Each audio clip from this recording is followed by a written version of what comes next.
નમસ્કાર, હું છું જયેશ. હોળી આવે એટલે આપણા જીવનમાં ખુશીઓ આવે, પરંતુ ખુશીઓ સાથે આપણી જો મનોકામના પૂર્ણ થવાની હોય, આપણા એ તમામ ઉપાયો ફળીભૂત થવાના હોય અને સાથોસાથ આપણા જીવનમાં સુખ, શાંતિ, સમૃદ્ધિ, સંપત્તિ, સંતતિ અને જીવનની તમામ સમસ્યાઓનું નિવારણ મળવાનું હોય તો ચોક્કસપણે કહી શકાય કે આ વખતની હોળી એ ખુશીઓની જોડી ભરી દેશે. અને તેના વિશેની શાસ્ત્રીય માહિતી અને સરળ માહિતી આપવા માટે આપણી સાથે જોડાયા છે જાણીતા જ્યોતિષી અને પાલ્મિસ્ટ ડૉક્ટર મેઘા રાયચુરા. મેઘા, આપનું ખૂબ ખૂબ સ્વાગત છે. નમસ્કાર. તો આજનો આ અવસર છે તે ખૂબ જ બની રહેશે ખાસ, અને આ અવસર ઉપર આજે આપણે તમામ બાબતો જાણવાની છે કે જે આપણા જીવનની અંદર આ વખતની હોળી એ ખુશીઓની જોડી ભરી દેશે. તો જુઓ અમારી વિશેષ રજૂઆત, હોળી ભરશે ખુશીઓની જોડી.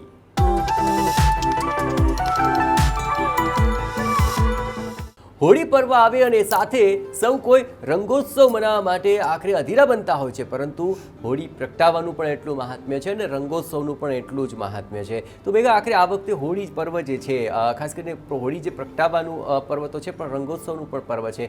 હોળીનું આખરે આપણા શાસ્ત્રની દ્રષ્ટિએ જોવા જાય કેટલું મહત્વ છે? જે 4 મુખ્ય રાત્રિઓ છે એમાંથી પ્રથમ રાત્રિ છે મહારાત્રિ, જે શિવરાત્રિ છે એને મહારાત્રિ કહેવામાં આવે છે. એની સાથે હોલિકાની રાત્રિ છે એને દારૂણ રાત્રિ કહેવામાં આવે છે. તૃતીય એ મોહરાત્રિ, જેને કૃષ્ણ જન્માષ્ટમી છે એને મોહરાત્રિ કહેવામાં આવે છે. અને ચતુર્થ છે એ કાલરાત્રિ, દીપાવલીના દિવસે કાલરાત્રિ ઉજવવામાં આવે છે. આ 4 રાત્રિ દરમિયાન આખરે વિશિષ્ટ સંયોગ પણ સર્જાતા હોય છે. તો આ વખતની જે આ દારૂણ રાત્રિ છે અથવા આ વખતની જે આ હોલિકાની રાત્રિ છે, કેટલી મહત્વપૂર્ણ છે? આપણા શાસ્ત્રો અનુસાર ફાગણ મહિનાના પૂર્ણિમા, શુક્લ પક્ષની પૂર્ણિમા તિથિમાં 15મી તિથિ જે હોય છે, પૂર્ણિમા તિથિના દિવસે પૂર્ણચંદ્ર હોય છે ત્યારે હોલિકા દહન કરવામાં આવે છે, હોળી ઉજવવામાં આવે છે. અને એના બીજા દિવસે ત્યારે પણ શુભ ચંદ્રમાં હોય છે ત્યારે ધૂળેટી ઉજવવામાં આવે છે. તો આ વર્ષે જે બહુ વર્ષો પછી જે એક સંયોગ બની રહ્યો છે, સાથે સાથે ગ્રહણ યોગ પણ લાગી રહ્યો છે. સો ગ્રહણ યોગ છે એમાં જે મંત્રોચ્ચાર કરવામાં આવે છે એનું 10 ગણું પરિણામ મળે છે, 10 ગણા એનું રિઝલ્ટ મળે છે. તો આ વર્ષે હોલિકામાં મંત્રોચ્ચાર તો આમ બી જે 4 મહારાત્રિઓ છે એમાં કરવાથી શુભ ફળ મળે જ છે, પણ એની સાથે સાથે ગ્રહણના લીધે પણ જો મંત્રોચ્ચાર કરવામાં આવે અને પૂજા પ્રાર્થના કરવામાં આવે તો એનું અનેકો ગણું રિઝલ્ટ મળવામાં આવશે. તો પૂર્ણિમા હોય ત્યારે તો આખરે સૌ કોઈ ઈચ્છે છે કે તેને આપણે મનાવીએ, પણ જો તેમાં પૂનમની સાથે ગ્રહણ હોય તો તે આપણે ઘણીવાર નથી પાડતા હોતા. આ વખતે ભારતની અંદર તો આ ગ્રહણ નથી દેખાવાનું, છતાં પણ જો તેને પાડીએ અને છતાં પણ આપણે મંત્ર જાપ કરીએ તો કેવા ફળની પ્રાપ્તિ થશે અને કેવી કેવી મનોકામનાની પૂર્તિ થશે? આ વર્ષે જે ફાગણ માસની પૂર્ણિમા તિથિ છે એ 24 તારીખના 10 વાગ્યાથી 25 તારીખના બપોરના 12 વાગે અને 30 મિનિટ સુધી રહેવાની છે. અને જે ગ્રહણ છે એ 25 તારીખે 10 વાગ્યાથી 3 વાગ્યા સુધી છે, રાઈટ. અને જે આ દિવસે જે ગ્રહણ છે એ ભલે ઇન્ડિયામાં નથી દેખાવાનું, પણ ગ્રહણ છે એનું વર્લ્ડ વાઇડ ઇફેક્ટ જોવામાં આવે છે. તો ખાસ કરીને ગ્રહણમાં જે પણ મંત્રોચ્ચાર કરવાના હોય એ આપણે સંપૂર્ણ રીતે શુભ ફળ આપનાર સાબિત થાય છે અને એનાથી જે બી નેગેટિવ ઇમ્પેક્ટ છે એ રિમૂવ કરી શકાય છે. આવનારા દિવસોના જે પણ ખરાબ પ્રભાવો જે તમે ફ્યુચરમાં જોઈ શકો એને અત્યારે મંત્રોચ્ચાર કરીને રિમૂવ કરી શકાય છે. તો ખાસ કરીને મંત્રોચ્ચાર કરવા જોઈએ, પૂજા કરવી જોઈએ. એક હું ખાસ વસ્તુ જણાવીશ કે તમારા જે પણ ઈષ્ટદેવ હોય એને પૂર્વ દિશામાં જ્યારે તમે દીપક કરો છો તો એનાથી તમારા ઘરમાં મનોકામના, જે પણ કોઈ પણ વ્યક્તિ છે એની મનોકામના હોય છે પૂર્ણ થાય છે. અને ઉત્તર દિશામાં દીપક કરવામાં આવે તો ઘરમાં સમૃદ્ધિની પ્રાપ્તિ થાય છે. બિલકુલ, આપે આ સુંદર મજાની વાત કરીને અત્યાર સુધી મેં વૈદિક મંત્રો સાંભળ્યા હતા, સાથોસાથ તાંત્રિક મંત્રો પણ સાંભળ્યા હતા, પણ શાબર મંત્રની ઉત્પત્તિ કેવી રીતે થઈ અને આખરે તેનું શું હોય છે મહાત્મ્ય? પહેલાં તો 3 પ્રકારના મંત્રો છે, વૈદિક મંત્ર, તાંત્રિક મંત્ર અને સાબર મંત્ર. સાબર મંત્ર છે એ સ્વયં શિવના મુખમાંથી નીકળેલા મંત્રો છે અને એ પાર્વતીને જ્યારે સમજાવતા હતા, જ્ઞાન આપી રહ્યા હતા એ સમયે મંત્રો નીકળ્યા હતા અને સાબર મંત્રો કહીએ છીએ આપણે. અને એને ખૂબ ઓછા સમયમાં ઓછા ઉચ્ચારણથી પણ સિદ્ધ કરી શકાય છે. અને એની સાથે સાથે સાબર મંત્રો છે એ ખાલી જ્ઞાન અને મોક્ષ પ્રાપ્તિ માટે જ નહીં, પરંતુ સાંસારિક સિદ્ધિઓ માટે, કોઈ પણ ઈચ્છા પ્રાપ્તિ માટે પણ સાબર મંત્રનો જાપ કરવાથી એના ખૂબ શુભ રિઝલ્ટ જોવા મળે છે અને ઝડપથી રિઝલ્ટ મળે છે. બિલકુલ. તો આખરે ખૂબ સરળ છે અને સારી રીતે શુભ તો છે જ, પણ ઝડપથી એ પરિણામ આપે છે. પણ સાબર મંત્રો કયા હોઈ શકે એ ચોક્કસપણે અમે આ કાર્યક્રમના અંતમાં જણાવીશું. પણ એ પહેલાં હોળી પ્રાગટ્યનું ખૂબ મહત્ત્વ રહેતું હોય છે અને આ વખતે ફાગણી પૂનમે હોળી પ્રગટાવવા માટે આખરે કયો સમય સૌથી શ્રેષ્ઠ રહેશે? હોળી પ્રગટાવવા માટે રાત્રે 11 અને 20 થી 12 અને 20નો સમય છે એ ખૂબ શુભ સમય માનવામાં આવશે આ 2024ની હોળીમાં.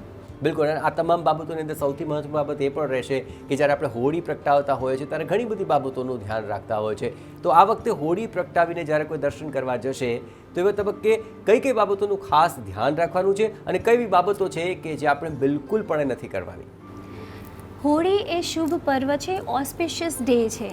એ કોઈ પાર્ટી કરવા માટેનો દિવસ નથી. એ દિવસે જેટલું પૂજા, પ્રાર્થના અને મંત્રોચ્ચારણ કરવામાં આવે એટલું શુભ રહે છે. જેટલી પણ પવિત્રતાથી તમે જો આ તહેવાર ઉજવશો એટલા જ તમારા માઇન્ડ એન્ડ બોડી ઉપર પોઝિટિવ ઇમ્પેક્ટ પડશે અને એનાથી તમારું ભવિષ્યમાં સુખ, શાંતિ, સમૃદ્ધિ તમામ વસ્તુઓ પ્રાપ્ત થઈ છે. હોળી છે એ ખાસ કરીને જાણવામાં આવે છે કે વિષ્ણુ ભગવાને સ્વયં અવતાર લઈને હિરણાક્ષ નામનો જે રાક્ષસ હતો એની પાસે અમર થવાનું વરદાન હતું અને એની સાથે સાથે હોલિકા છે એને પણ અગ્નિ પર વિજય, અગ્નિ જેને મૃત્યુ ના આપી શકે એવું વરદાન પ્રાપ્ત હતું. છતાં પણ બંનેને અમરતાનું વરદાન હોવા છતાં પણ વિષ્ણુ ભગવાને પોતાના ભક્તની રક્ષા માટે એનો વધ કર્યો હતો અને આ દિવસે સત્યની અને સારાની ખરાબ ઉપર વિજય છે. સો એનો મતલબ એમ છે કે આપણે સંસારિક રીતે બંધાયેલા છીએ. સો જીવનમાં ઘણી વખત આપણી સામે એવા ખરાબ તત્વો ઊભા હોય છે કે આપણને સમજ નથી આવતું કે એમાંથી બહાર કઈ રીતે નીકળવું. સો સામેવાળી વ્યક્તિ ગમે તેટલી લાઈફમાં કોઈ પણ જાતની સિચ્યુએશન હોય યા કોઈ વ્યક્તિ હોય તમારી સામે ગમે તેટલી શક્તિશાળી કેમ ના હોય, એમની પાસે અમરત્વનું વરદાન જ કેમ ના હોય, પણ જો તમે ભક્ત છો, સાચા હૃદયથી ઈશ્વરને માનો છો અને તમે સત્યની સાથે જોડાયેલા છો તો તમને અવશ્ય જીત આપનારી છે. સો આ દિવસે પૂજા પ્રાર્થનાનું ખૂબ મહત્ત્વ છે.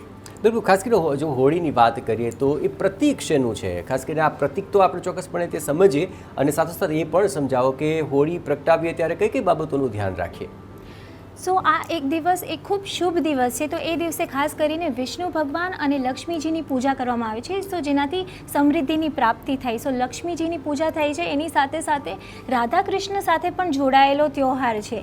કેમ કે જે ધૂળેટી છે એ કૃષ્ણ ભગવાન વૃંદાવનમાં રાધાની સાથે અને ગોપીઓ સાથે વૃંદાવનમાં હોળીથી રંગોથી રમતા હતા, એને ધૂળેટી ત્યારબાદ ઉજવવામાં આવે છે. સો આ દિવસે રાધા કૃષ્ણની પૂજા થાય છે, શિવ પાર્વતીની પણ પૂજા કરવામાં છે અને વિષ્ણુ ભગવાન અને લક્ષ્મીજીની ખાસ કરીને પૂજા કરવાનું મહત્ત્વ છે. સો આ દિવસે તમે જેટલી પવિત્રતાથી પૂજા કરશો, જેટલું ઓર્ગેનિક વસ્તુઓનો ઉપયોગ કરશો એટલું જ સારું ફળ આપશે.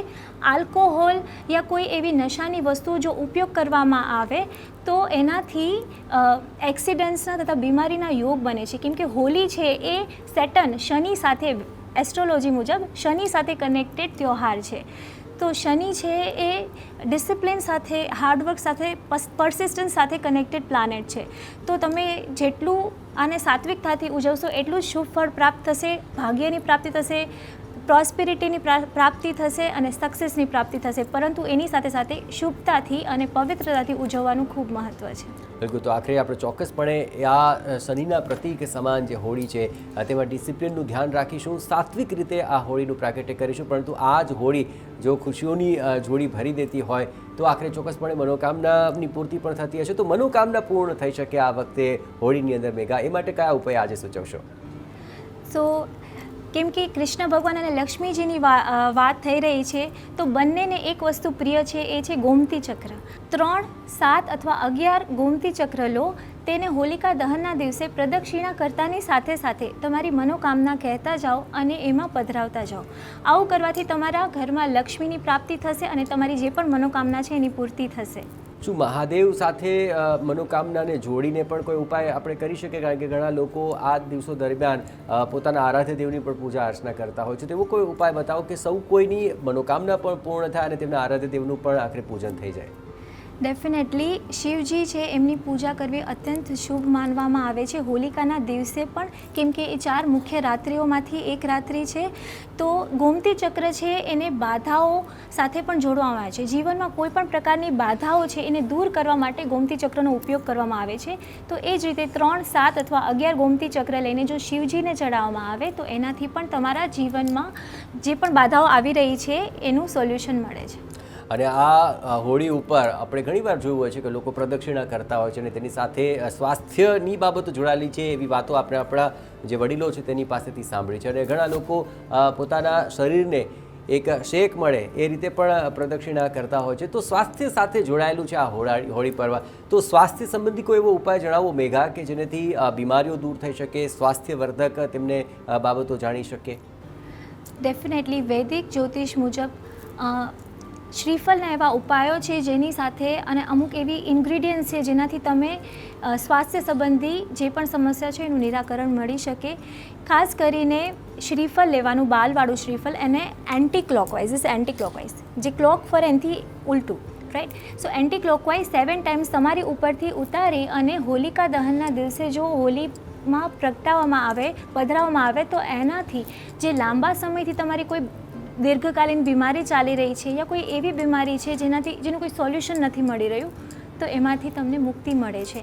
બીજો ઉપાય છે શ્રીફળ, એની સાથે સાથે કાળા તલ, લવિંગ, હલ્દીની ગાંઠ અને પીળા સરસવ એ તમે માથા પર ચઢાવી અથવા એન્ટી ક્લોકવાઇઝ એને પણ 7 વખત તમારી ઉપરથી ઉતારી અને જો હોલિકામાં પધરાવવામાં આવે તો એનાથી પણ તમારી લાંબા સમયથી કોઈ પણ બીમારીઓ છે એનાથી છુટકારો મળે છે અને એનાથી એક સાથે સાથે સમૃદ્ધિની પણ પ્રાપ્તિ થાય છે.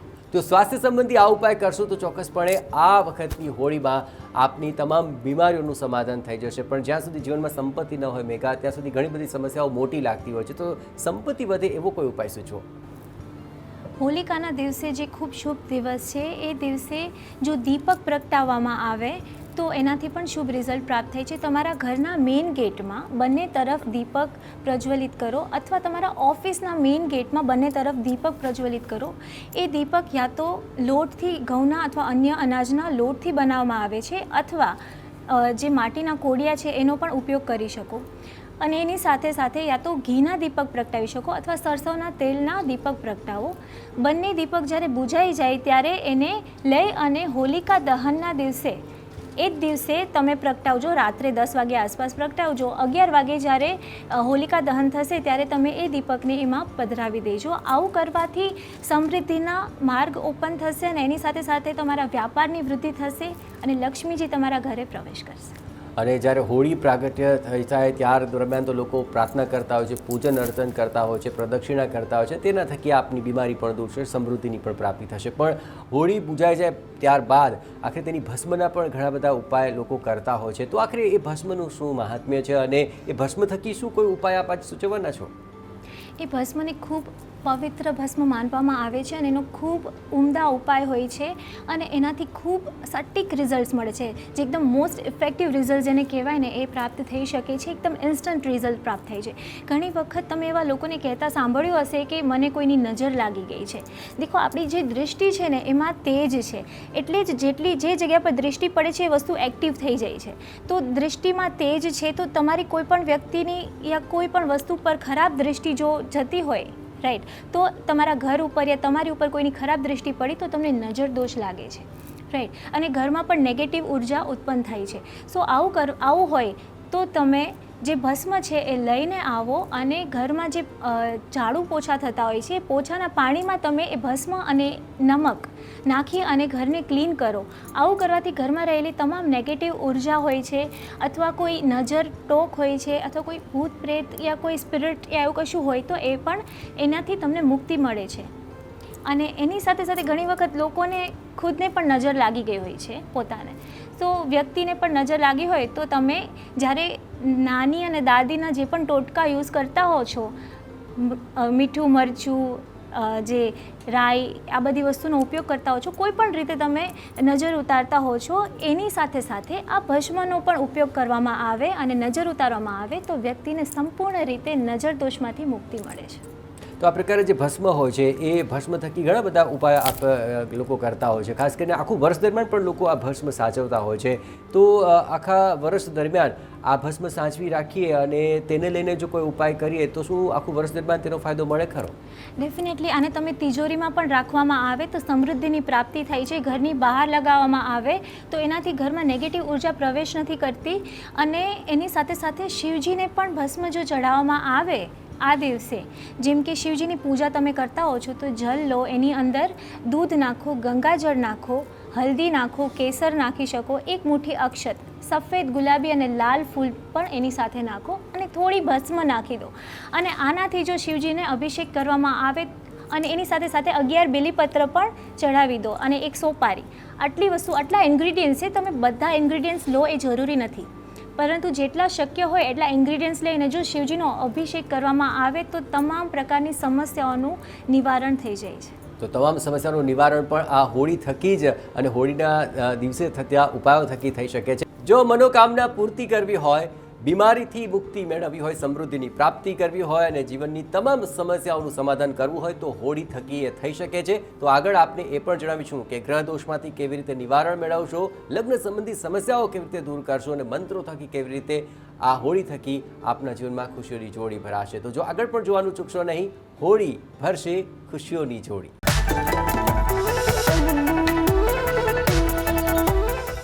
વિરામ બાદ આપનું સ્વાગત છે. આપ જોઈ રહ્યા છો મારી વિશેષ રજૂઆત હોળી ભરશે ખુશીઓની જોડીને. આપણી સાથે જાણીતા જ્યોતિષ એવા મેઘા રાયચુરા જોડાયા છે. મેઘા, ફરી એકવાર સ્વાગત. અને આપ તો જ્યોતિષ છો અને ગ્રહ સંબંધી ઘણી બાબતોને આપ સૂચવતા હોવ છો, પણ જેને આખરે ગ્રહ દોષનું નિવારણ કરવું છે અને ગ્રહ દોષને કારણે પીડિત છે, શું હોળીમાં એવા કોઈ ઉપાય ખરા કે જેને કારણે તેમને ગ્રહ દોષમાંથી મુક્તિ મળે?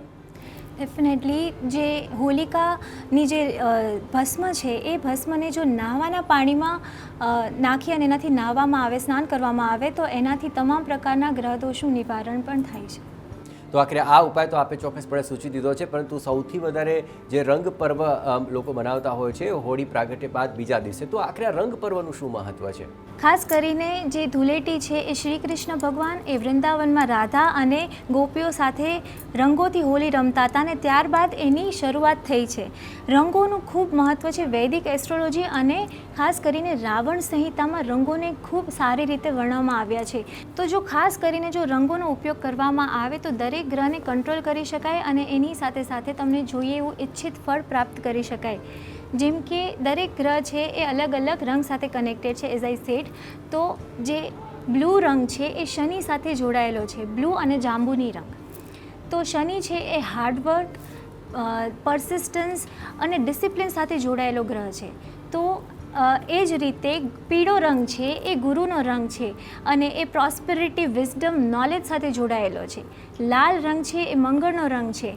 એ કરેજ એટલે કે બહાદુરી, પાવર અને હાર્ડવર્ક સાથે, મહેનત સાથે જોડાયેલો ગ્રહ છે. એન્થુઝિયાઝમ સાથે જોડાયેલો ગ્રહ છે. તો આ રંગ એની સાથે જોડાયેલો છે. એની સાથે સાથે જે કેસરી અને ગોલ્ડન રંગ છે એ સૂર્યના રંગ છે. તો લીડરશિપ, પાવર, પોઝિશન, ઓથોરિટી સાથે જોડાયેલો રંગ છે. ત્યારબાદ બુધ છે, એનો ગ્રીન કલર છે, બુધ સાથે જોડવામાં આવે છે, જે લેંગ્વેજ, કોમ્યુનિકેશન, એની સાથે સાથે ઇન્ટેલેક્ચ્યુઅલનેસ એટલે તમારી બુદ્ધિમત્તા અને ક્રિએટિવિટીને રિપ્રેઝેન્ટ કરે છે. તો એ જ રીતે જ્યારે ક્રિએટિવિટીની વાત થાય છે તો શુક્રની વાત થાય છે. તો શુક્ર એ ગુલાબી રંગને રિપ્રેઝેન્ટ કરે છે અને જે ગુલાબી રંગ છે એ લવ, બ્યુટી અને ક્રિએટિવિટી અને એની સાથે સાથે all fine things, small fine things જે બી હોય છે એને રિપ્રેઝેન્ટ કરે છે શુક્ર. એ તો આ રંગ પર્વ દરમિયાન શું આપણને જે રંગ પસંદ છે તેનાથી જ રંગ પર્વ મનાવવું જોઈએ કે આપણને જેનાથી ફાયદો થઈ શકે છે એવા રંગથી આખરે જો રંગ પર્વ મનાવીએ તો વિશેષ ફાયદો થઈ શકે? દેખો, રાવણ સંહિતા મુજબ જે ગ્રહ તમારો શુભ છે એ રંગને તમે જેટલો યુઝ કરો, એને તમે પહેરો, એના વસ્ત્રોને એને ધારણ કરો તો એનાથી તમને શુભ રિઝલ્ટ મળે છે. અને જે રંગ તમારા માટે અશુભ છે એની એનર્જીને ગીવ અપ કરો, સો એક એનર્જીને આપણે લઈ રહ્યા છીએ ને એક એનર્જીને આપણે ગીવ અપ કરી રહ્યા છીએ. સો જે રંગ તમને નડી રહ્યો છે એનાથી તમે સ્નાન કરો અથવા એ રંગને ગીવ અપ કરો, એને દાન કરો, ડોનેટ કરો, તો એનાથી શુભ રિઝલ્ટ્સ મળે છે. પણ હોળી એટલો શુભ પર્વ છે કે મારા હિસાબથી તમામ રંગોથી તમારે હોળી રમવી જોઈએ અને એનાથી આ તમામ પ્રકારની શુભ ઓસ્પિશિયસનેસ તમારી અંદર આવશે અને જેટલી પણ નેગેટિવ એનર્જી છે ગીવ અપ થશે અને પોઝિટિવ એનર્જી છે પર્ટિક્યુલર વસ્તુ સાથે જે કનેક્ટેડ છે એ આવશે. ખાસ કરીને જે રાહુ કેતુના રંગો છે એ લાઈક સ્મોકી કલર છે, કોઈ dark blue, darkest blue colour છે, બ્રાઉન કલર છે, ગ્રે કલર છે, આ રાહુ કેતુ સાથે જોડાયેલા છે અને વધારે પડતા આપણે ડિસિપ્લિનની સાથે પણ જોવામાં આવે છે. સો આ રંગો રિપ્રેઝેન્ટ કરે છે ડિટેચમેન્ટને, સ્પિરિચ્યુઆલિટીને, ટ્રાન્સફોર્મેશનને અને મિસ્ટ્રીને.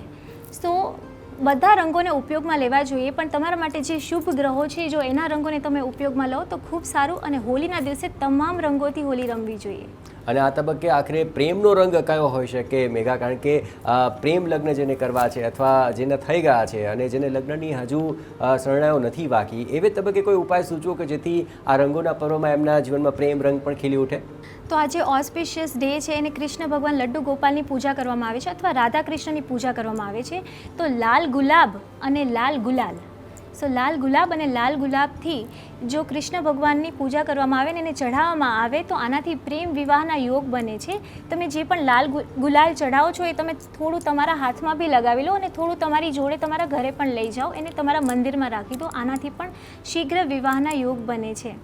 એની સાથે કોઈ વ્યક્તિના વિવાહ થઈ ચૂક્યા છે છતાં એમાં મતભેદ ચાલી રહ્યા છે, પ્રોબ્લેમ ચાલી રહી છે, તો એના માટે 7 ગોમતી ચક્ર, 7 અથવા 11 ગોમતી ચક્ર લો, એની સાથે 7 અથવા 11 શંખ લો અને 7 અથવા 11 લઘુ નારિયેલ લો અને એને બંનેના ઉપરથી એન્ટી ક્લોકવાઇઝ 7 ટાઈમ્સ ઉતારી અને એને હોલિકામાં પધરાવવામાં આવે તો એનાથી મતભેદ અને સમસ્યાઓનું નિવારણ આવે છે. તો આખરે જેને પ્રેમ લગ્ન કરવા છે અને જેના લગ્ન થઈ ગયા છે પણ કલહ છે તો તેનો ઉપાય પણ આપ હોળી પર્વ પર કરી શકો છો. પણ આ સિવાય આપ શાબર મંત્રની પણ વાત કરી રહ્યા હતા. કેવા વિશિષ્ટ મંત્રો છે કે જેના થકી આ અવસર પર આપણે કહ્યું તે પ્રમાણે ગ્રહણમાં જો આ મંત્રોનો જાપ કરવામાં આવે તો 10 ગણા ફળની પ્રાપ્તિ થશે. તો ફટાફટ એ તમામ મંત્ર પણ અમારા દર્શકોને જણાવી દો. જે 4 મુખ્ય રાત્રિઓ છે એમાં મંત્રોચ્ચારણનું ખૂબ મહત્ત્વ છે. તો દિવસે એ રાત્રિના જાગરણ કરી અને એની સાથે સાથે એક આસન પર પૂર્વ અથવા ઉત્તર દિશામાં તમારા ઈષ્ટદેવ ને રાખી અને દીપક પ્રજ્વલિત કરી અને જો તમે વૈદિક અથવા સાબર મંત્રનો પ્રયોગ કરો તો એનાથી ખૂબ સારું રિઝલ્ટ મળશે. 1 અથવા 3 માળા કરવી જોઈએ અને એના જે ખાસ કરીને લક્ષ્મી પ્રાપ્તિના સાબર મંત્રો છે, લક્ષ્મી પ્રાપ્તિના જે વૈદિક મંત્રો છે એનું ઉચ્ચારણ કરવું જોઈએ. તો એનાથી તમને ખૂબ સમૃદ્ધિ અને સુખ શાંતિની પ્રાપ્તિ થશે. અથવા કોઈ તમારા ઈષ્ટદેવ છે એનું પણ તમે કોઈ પણ મંત્રનો જાપ કરો, પણ તમે મંત્રનો જાપ કરશો તો એનાથી તમને ખૂબ સારું રિઝલ્ટ મળશે. જે રીતે મંત્રની વાત કરી છે તો એક ખૂબ શુભ મંત્ર છે. તો એ મંત્ર છે ઓમ રીમ ક્લીમ હુમ માતંગે ફટ સ્વાહા. આ મંત્રનો ઉચ્ચારણ કરવામાં આવે તો એનાથી ખૂબ સટીક રિઝલ્ટ મળશે અને બહુ જ ઇફેક્ટિવ રિઝલ્ટ મળશે. બધાએ ટ્રાય કરવી જ જોઈએ આ મંત્ર. બીજો મંત્ર છે એ લક્ષ્મી પ્રાપ્તિનો મંત્ર છે. ઓમ નમો ભગવતી પદ્મા પદ્માવતી ઓમ હ્રીમ ઓમ શ્રીમ ઓમ પૂર્વાય દક્ષિણાય પશ્ચિમાય ઉત્તરાય સર્વ દિશાય ધન દેહી દેહી સ્વાહા.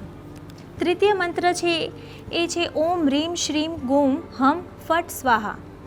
ચતુર્થ છે એ ઓમ શ્રીમ લક્ષ્મી સહોદરાય નમઃ. ઓમ શ્રીમ હ્રીમ શ્રીમ કમલે કમલાલય પ્રસિદ્ધ ઓમ શ્રીમ રીમ શ્રીમ મહાલક્ષ્મી નમઃ. તો બિલકુલ આપે જે તમામ મંત્રો પણ જણાવ્યા એ મંત્ર થકી પણ આપ મંત્ર જાપ કરો અને આ વખતે તો ગ્રહણનો પણ અવસર છે તો એ અવસર ઉપર મંત્ર જાપ કરશો તો આપને 10 ગણા પુણ્યની પ્રાપ્તિ થશે. તો તમામ વિશેષ ઉપાય પણ આજે આપણે જણાવ્યા છે, મંત્ર પણ જણાવ્યા. મેઘા, આપનો ખૂબ ખૂબ આભાર. Thank you.